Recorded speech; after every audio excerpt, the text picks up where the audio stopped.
The Laws of Human Nature by Robert Greene. We're going to be doing a detailed breakdown of this book, and by the end of this video, you're going to have a super clear understanding of how you can use the laws of human nature to live a better life and avoid toxic relationships.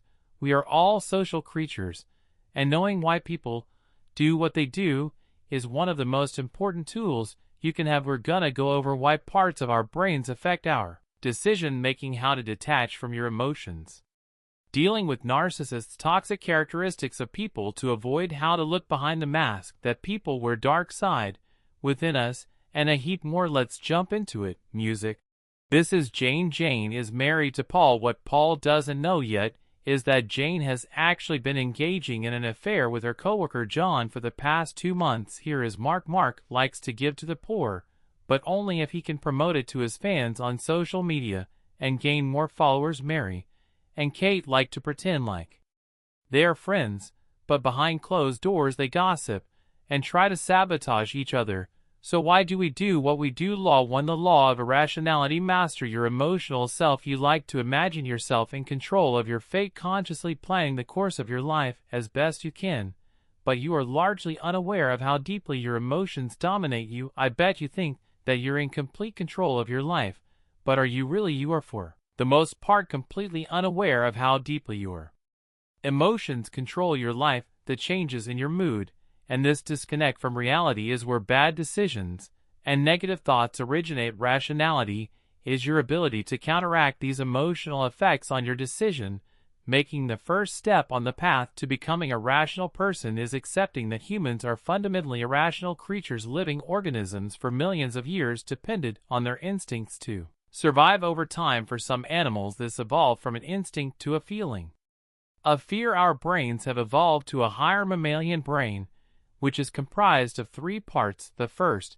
and oldest being the reptilian part of the brain, which automatically controls and regulates the body. This part of the brain is where our instincts derive from. Next is the old mammalian brain, or the limbic brain. Our feelings and emotions are governed here.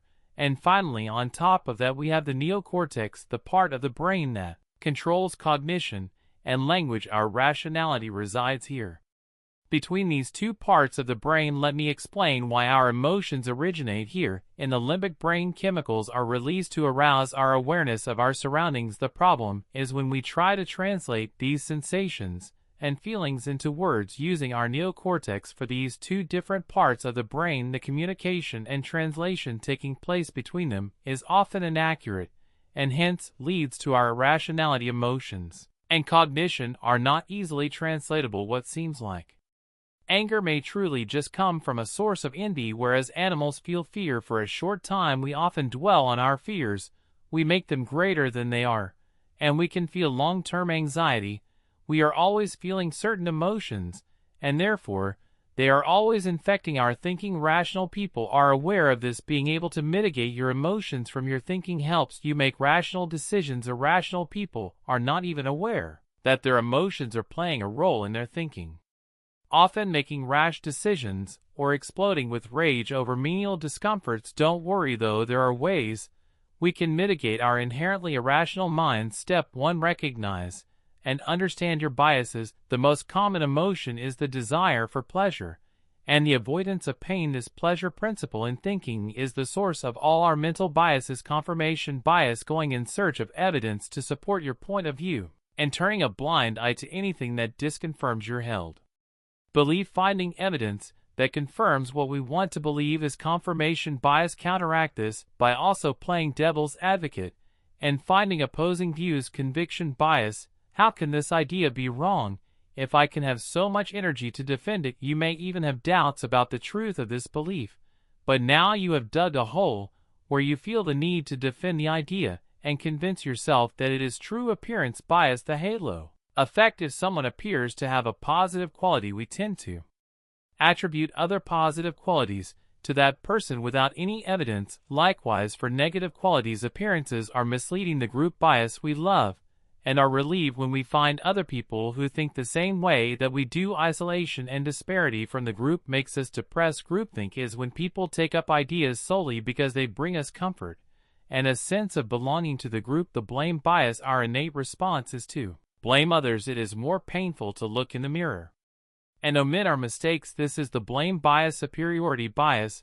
We all like to think of ourselves as likable, ethical, and rational, but this can't actually be true, because if it were true, we would all have world peace, and that just isn't the case. Step 2. Beware of inflaming factors. Our minds latch onto emotions, and we become reactive. Here are some factors which can inflame your irrationality. Trigger points from early childhood: sudden gains or losses, like winning the lottery or losing everything that you have, and then on top of that, losing someone that you love in the same month. Rising pressure under stress. The primitive parts of our brains kick into action. This is why you see soldiers and people trying to get into the special forces put under such high stress situations. This is because it brings out their true character. Inflaming individuals. Certain individuals in your life can trigger your irrational thinking in positive and negative ways. The group effect. You can get caught up in the collective emotion when surrounded by others.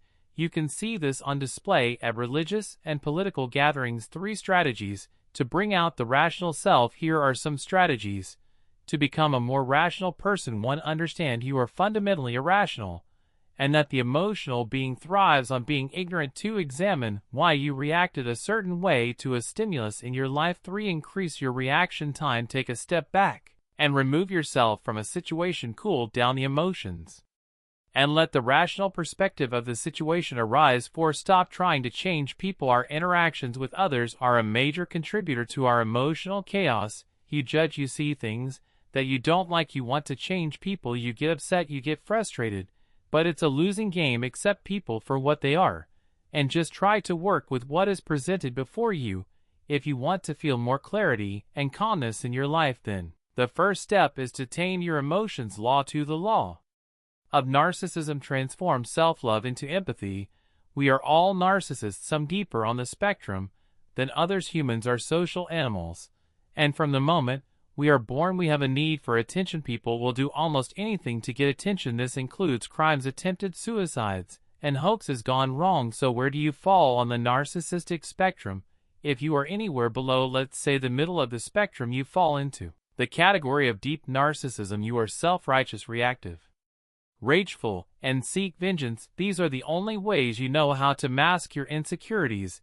If the conversation isn't centered around you, you may give a distant stare or become impatient until the conversation is again centered around you. You display high levels of self-confidence, and you use this to gain attention, but it is mainly just to cover up your incomplete sense of self and to fill up an inner emptiness for you. The deep narcissist attention is survival.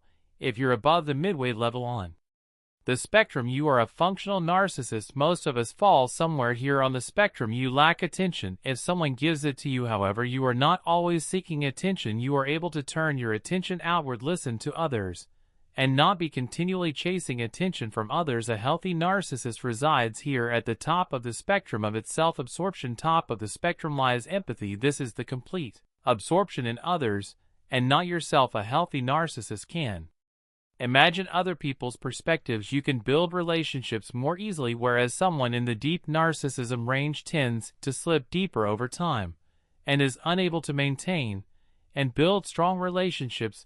There are 4 main ways to build your empathetic skill set. Having an empathetic attitude. Don't assume to already understand people. Each new person you meet is like an undiscovered country with new chemistry for you to explore. Visceral empathy. It is hard for humans to figure out others' thoughts, but feelings and mood are much easier to read. Pay attention to the body language and tone of voice of others. Analytic empathy. As Abraham Lincoln once said, I don't like that man, I must get to know him better. Don't close yourself off from others that rub you up the wrong way, or who you know that you disagree with. The empathetic skill. Becoming more empathetic is a process. In order to understand others better, you need feedback. You can do this by simply asking someone their feelings and thoughts, and seeing if you are correct in your assumptions. Empathy is more than anything a state of mind, a different way of relating to others. Types of narcissist. The complete control narcissist. This type of narcissist in general has more ambition and higher energy levels than of an average deep narcissist,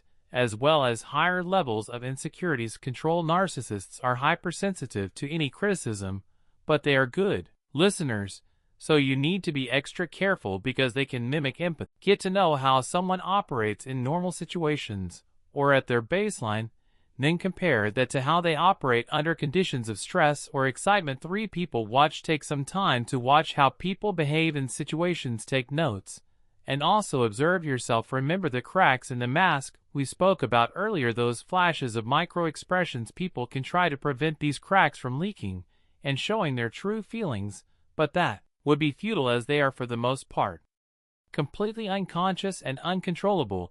In order to see through other people's masks, you need to master the decoding keys. Key 1: dislike like cues, pursing of the lips, sudden squinting of the eyes, or the glare, a stiffened neck, feet that turn away from you as you engage in conversation, folding of the arms, and excess tension in the body are all clues. If someone gives you a compliment or praises you without their eyes lighting up, this could be a clue of hidden envy. Learn to distinguish between a fake and genuine smile. Genuine smiles move the eyes, eyebrows, and cheeks upward. Dominance and people who feel dominant tend to talk more in conversations and interrupt regularly. It is fairly easy to meet a couple and notice which one is the dominant one in the relationship. The dominant partner may seem to only half listen to their partner in a group conversation and will make eye contact with others in the group, but not their partner. As often, deception cues people who are trying to hide something become more chatty, and animated gestures with the hands and arms can become more exaggerated. If you perceive that someone is trying to deceive you, let them continue to talk as much as they can, and when the time is right, hit them with a pointed question and see what kind of micro expressions your question creates within them.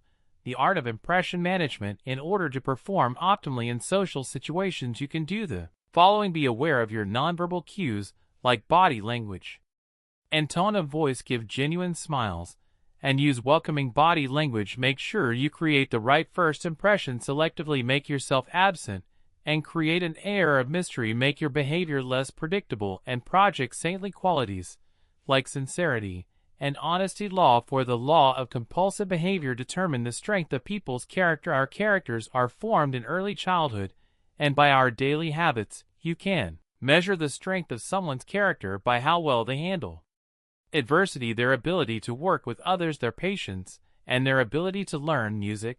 Character is destiny. Heraclitus. The word character comes from ancient Greek and was used for an engraving instrument. Our characters are stamped within us. Spirits and gods do not control us. Our character does. It is impossible to remove your character, but it is possible to lessen or stop negative patterns in your life. You need to first understand your own character and then learn to value character above all else. When choosing a partner to work with or an intimate partner, character should be placed above intelligence, beauty, and reputation. Actions repeated over time is the main indicator of someone's character. People with strong character do not give up easily, are persistent, and are open to new ideas. People with weak character, on the other hand, are overwhelmed easily, difficult to rely upon, not open to learn from others, because needing to learn from others would imply criticism or shortcomings.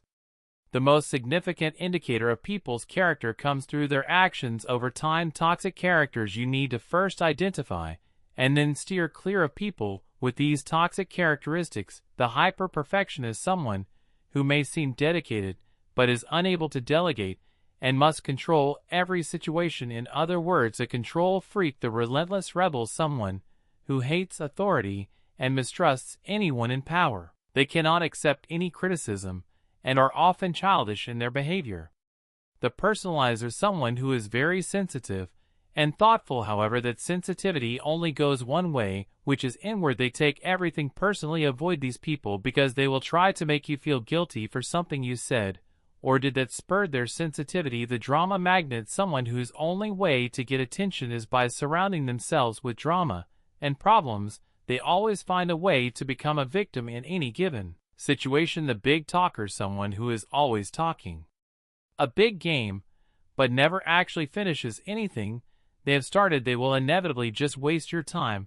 The sexualizer, someone with an abundance of sexual energy. This usually comes from a dark place, and they tend to see every relationship as a possible path to something sexual. The pampered prince or princess, someone who is overindulged and given too much attention by their parents at a young age.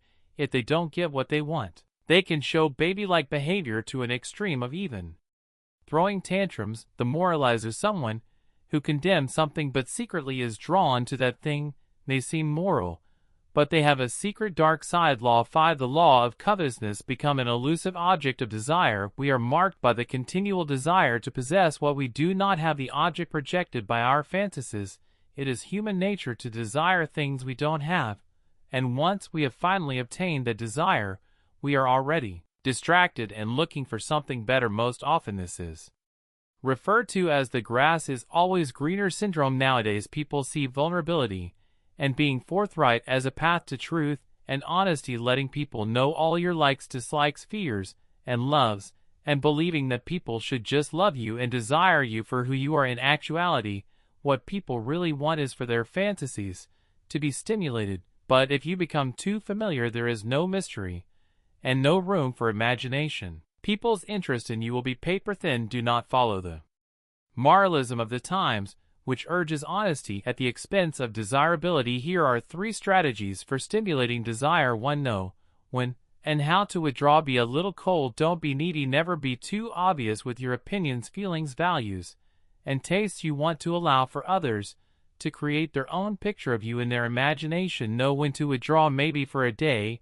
maybe for a week. Create some sense of mystery around yourself. 2. Create rivalries of desire. What we want almost always reflects what others want. The man who has been single for 5 years gets into a relationship and all of a sudden has 2 other women interested in him, or the child who wants his brother's new toy. Creating the impression that you or your work are desired by others will attract others. In negotiation tactics, always have another party that is also interested to create a rivalry. 3. Use induction. Associate yourself with something slightly illicit, unconventional, or defiant. Almost all people desire voyeurism, which is seeing inside the private lives of others. Give others the impression that you are sharing secrets that shouldn't be known, and they create some outrage, but a lot of curiosity. The secrets need to be new and exotic, and finally dangle something in front of people that is just out of their reach. The offer of a fast path to riches, or the fountain of youth. Remember that possession does not compel people to act. Desire does. Focus your attention on looking inward, finding what you truly desire, and in following those desires. Don't become distracted by what everyone else is chasing or trying to influence you to follow. Your time in life is limited. Law 6. The law of short-sightedness. Elevate your perspective. Humans are most impressed by what they can see and hear now, in the present. By overemphasizing the present, we lose perspective over our long-term goals. When you are standing at the base of the mountain, you are unable to have much perspective over the bigger picture. As you go higher up the mountain, you can see more clearly. When you reach the top of the mountain, you have a panoramic view that is much clearer than the one that you had when you're standing at the base of the mountain. People who are stuck in the present are the people standing at the base of the mountain. People who are reactive to the present events are most susceptible to manipulation and other alluring get-rich-quick schemes. With an elevated perspective, you will have the patience and clarity to reach almost any objective. Instead of reacting to everything that is in front of you, you need to train your far-sighted perspective, or your bigger picture, and you can do this by detaching yourself from the heat of the moment, calming down your emotions of fear or excitement, analyzing all the negative consequences of taking that action, focusing on the long-term goals, and asking yourself if taking action is in alignment with that vision. Distancing yourself from the present will allow you to gain a wider perspective and look further into the future. You should also avoid prolonged contact with people who are narrow-sighted. These people are like the people standing at the base of the mountain without any long-term perspective and are in a perpetually reactive mode. There are 4 signs of short-sightedness that you need to be aware of and overcome. 1. Unintended consequences. Life is complex. You are naive to think that it will lead to B. Then B will lead to C. Events and other people with their own motivations will come into contact with your plans and your long-term goals, And these things are wholly out of your control, however, by first going through all the possible negative consequences of taking an action, you're at least aware of ways in which your plans could deviate. Think deeply, go as far as your mind can go in all permutations or chain reactions of decisions. That new TV that you saw on sale seems like a good bargain in the heat of the moment, but what chain reactions will that purchase infect people with the proper mood? People are very vulnerable to the moods of others. If you are relaxed and warm-hearted, they will feel comfortable, sense this, and mirror your good mood. Gentle taps on the arms can build rapport, but avoid too much eye contact, because this can be taken as a sexual connotation. 3. Confirm their self-opinion. Using the 3 universal opinions for independence, appeal to this sense of autonomy. If you need to get their help, don't let them feel like they are being manipulated. Instead, position the favor in a way that makes the favor feel like it was their idea or choice all along. For intelligence, concede that their opinion on the matter is better than yours. This will make them feel slightly superior. Lower their guards and put them in a position where they are more willing to accept your opinions later. For their self-belief of decency and goodness, link your need to a greater cause and remind them of good deeds that they have done in the past. 4.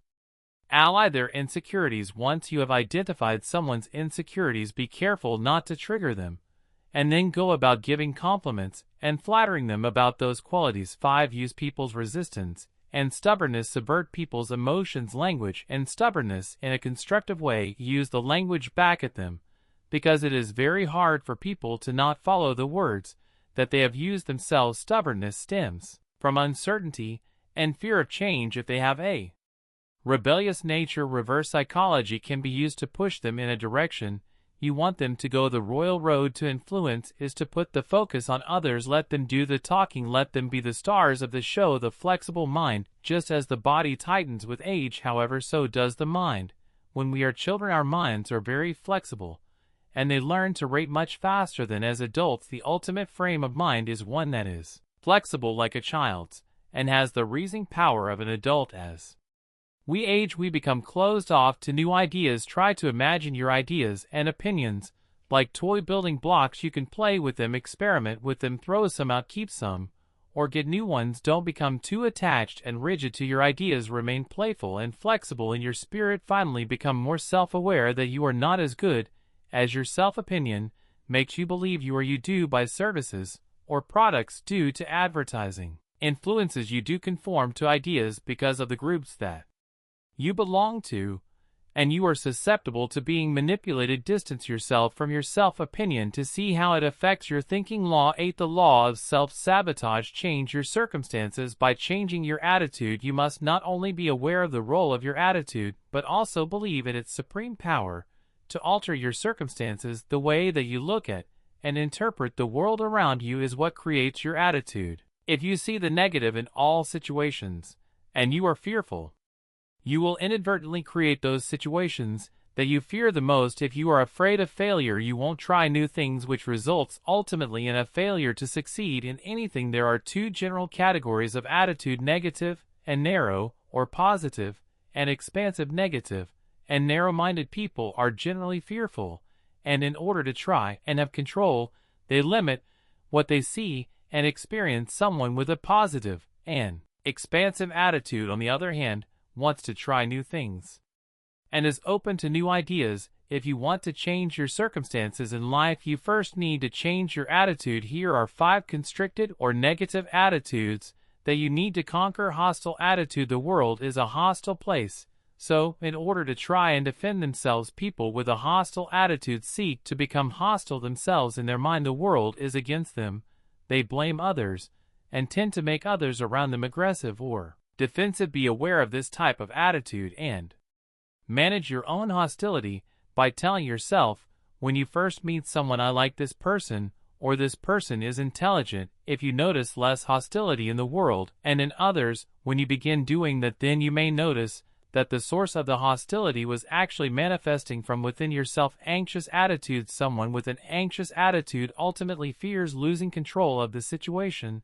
They like to micromanage and control others. You can deal with your own anxiety by channeling this negative energy into your work and trying to become less of a perfectionist and control freak.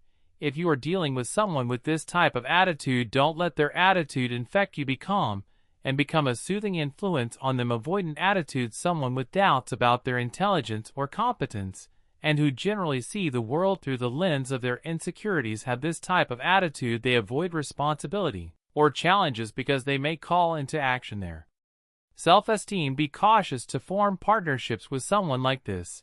And if you feel that you may have some of this attitude yourself, you can diminish this fear by motivating yourself to take on small projects and make sure that you take them all the way to completion. Depressive attitude. This attitude carries a feeling of unworthiness and being unloved. A person with this type of attitude tends to betray, criticize, and wound others to feed their own depression. Any signs of success or progress are self-sabotage before they can even fully be accomplished. People are attracted to someone with this kind of attitude because they want to help them. However, this usually results in them also being criticized and then discarded. Never try to cheer someone up with this type of attitude by showering them with the wonders of life. Instead, subtly steer them towards positive experiences. We all have depressive moments in our lives. When you find yourself in a depressed state, it is best to channel that energy into your work or the arts. You can pick up a guitar, paint a picture, or something like this. Resentful attitude. They feel wronged and see oppressors everywhere around them. People who have more than them are a sign of injustice, and any sign of criticism or disrespect towards them is taken very seriously. They do not explode in anger, however they prefer to stew on their emotions. People with this attitude hold on to grudges, and if given any power, use it to express their resentment in often vengeful and vicious ways. Avoid people with this attitude if at all possible. If you harbor resentful tendencies yourself, learn to let go of grudges. It is better to explode with rage in the moment than to stew on negative emotions that you may have just made up in your head. The expansive positive attitude. Be an idea explorer. Leave certainty behind and play with new ideas. Enjoy challenging yourself with new ways of thinking. Adversity and pain are most often out of your control, but you can learn how to control your response and emotions to any situation. Don't accept and place limits on yourself. As you grow older, if you believe that you can't do something, you will create a self-fulfilling cycle. Your attitude plays a huge role on your health. Falling in love or getting excited about your job gives you more energy and allows you to recover from illnesses faster. Being depressed or stressed, on the other hand, does the reverse. Don't take things that others say or do towards you personally. They are just protecting their own negative feelings. Law 9. The law of repression. Confront your dark side. More often than not, people are not who they seem to be. We all have a dark side, the selfish, aggressive impulses within us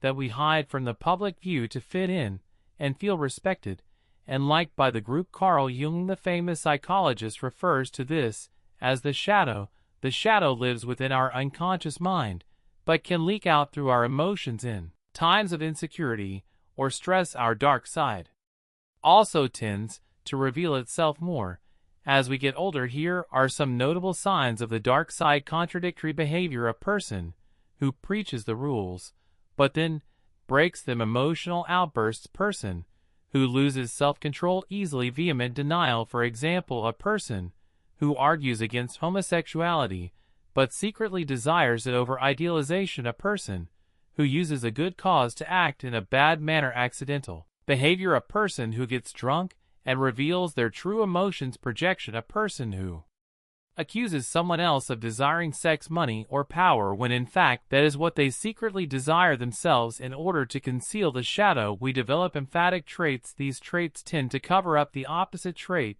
that we want hidden from the public view. Here are the 7 most common emphatic traits. The tough guy shows an intimidating side to cover up the soft and vulnerable side. They are so afraid of the saint exudes purity and goodness, but once given a taste of power, quickly abuses that power. The fanatic impresses people with their drive and dedication, but fail to deliver on what they promise. The passive-aggressive charmer will be overly nice on initial interactions, but gossips behind the backs of others. The rigid rationalist fears irrationality. They use their intellect to bully others that they deem to have primitive or low-level thinking. The snob is so afraid of mediocrity that they exert superiority. The extreme entrepreneur pays exceptional attention to detail and seems to value independence. Their inability to listen and delegate work to others end up becoming their downfall. They secretly want others to take care of them. When you become conscious of this shadow and bring it out into the light, it loses its power. You can then control, channel, and integrate it into your life. By doing so, your more attractive, authentic, and creative side will come back to life. You can follow these